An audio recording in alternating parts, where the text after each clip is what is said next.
There's not much else like that, really. So. Yeah, not a lot.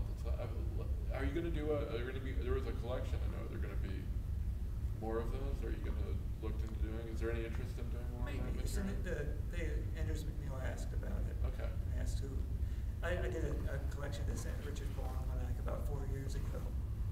And it was published by a company called MS in Ohio.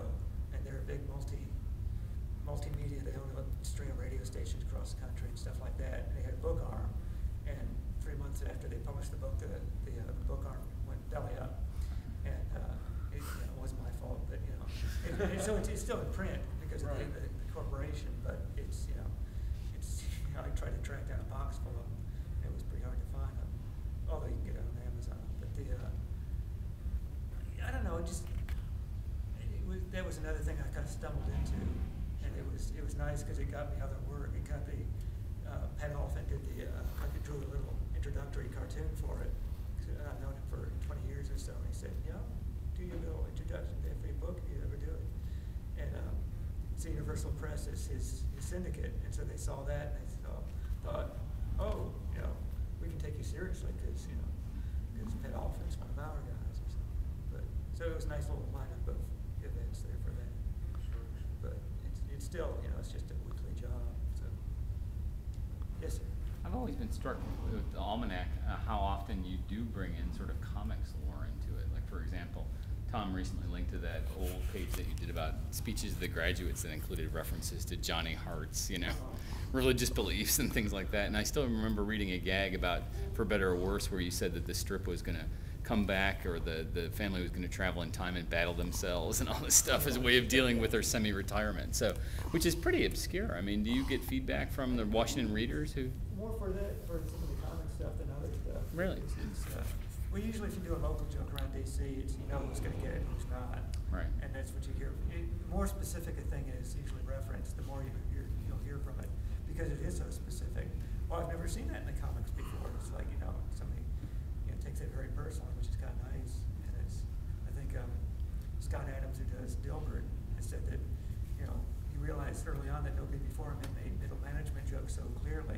And as soon as he did one, he heard back from dozens of middle managers. And he thought, aha, what an untapped source of fandom this is. So he started doing more middle management jokes.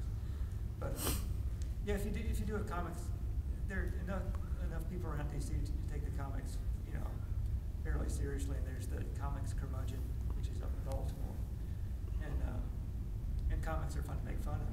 So it's, what's the one I did of Blondie and Dagwood were drawn by Ross Chast of the New Yorker. And I thought, that'd be so much fun because she draws these anxious little people with their hair standing on end. Blondie screaming to Dagwood, your big sandwich is so boring. God, that was fun to draw, and you hear back from stuff like that. So. From Ross Chast? No, not yet, but not from Blondie either.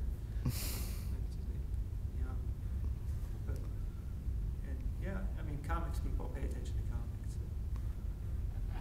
How has it been doing you have a very active blog where you publish a lot of your comics or old comics and cartoons. How do you enjoy? I don't know how to ask a question about this, but that's not very typical of cartoonists to have that kind of active, ongoing dialogue. Has that been fun for you? Is it fun for you to have that kind of way to engage with readers? Is it just kind of do you just like doing it, or how has that been?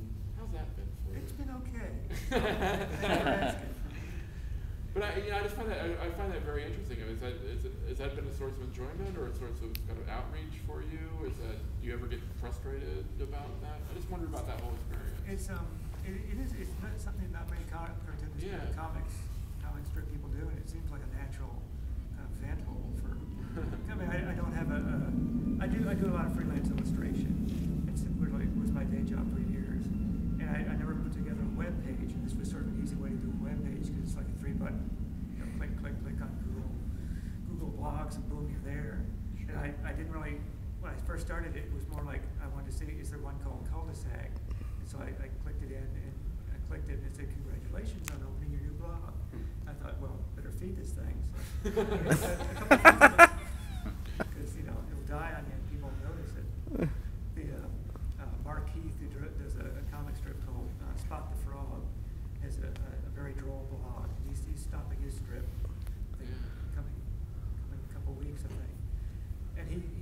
kept saying I would leave a message or a comment on his blog, and he said, "Go start your own. Come on, you can do it." And so I did. And I thought, well, it's just chit chat. It's just like, here's what I did today, and it's a nice way to kind of outreach is a good way to say it. It's a little promotional thing because I can put up an old strip or a cartoon I did 5 years ago, and nobody else has seen it.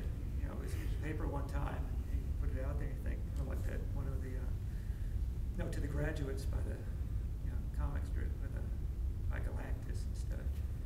And nobody's seen this in 5 years unless they bought the books. And I get a lot of nice comments on it and stuff like that. A couple people here who have comments on their visual. And I put in one of those little map things where they show those little blips all over the globe, which is something you can get addicted to very quickly. And I thought, oh, there's a blip on Guam.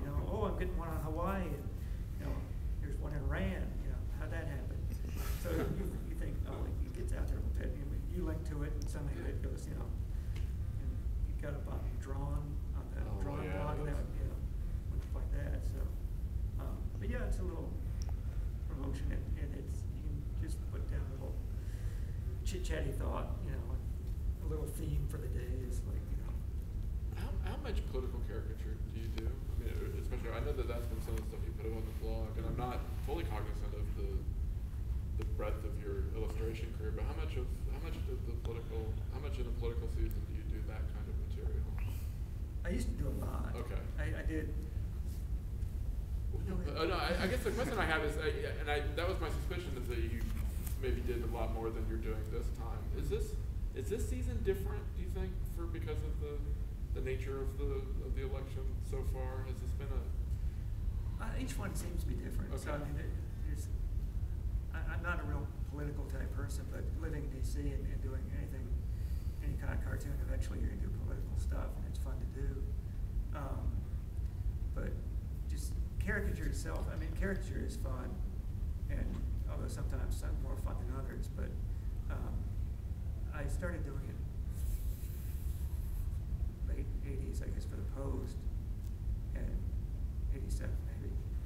And suddenly they were taking me more seriously, like, oh, he can draw things that are not goofy Bigfoot, line, funny people. And I like to try different things, try it and see if it works. If it doesn't work, well, you back off from it. But for about almost 10 years, I did a weekly one for U.S. News World Report, which was like an overnight turnover. They would give you the subject was given to me Thursday at around 4 o'clock, and it was due the next day at 11 in the morning.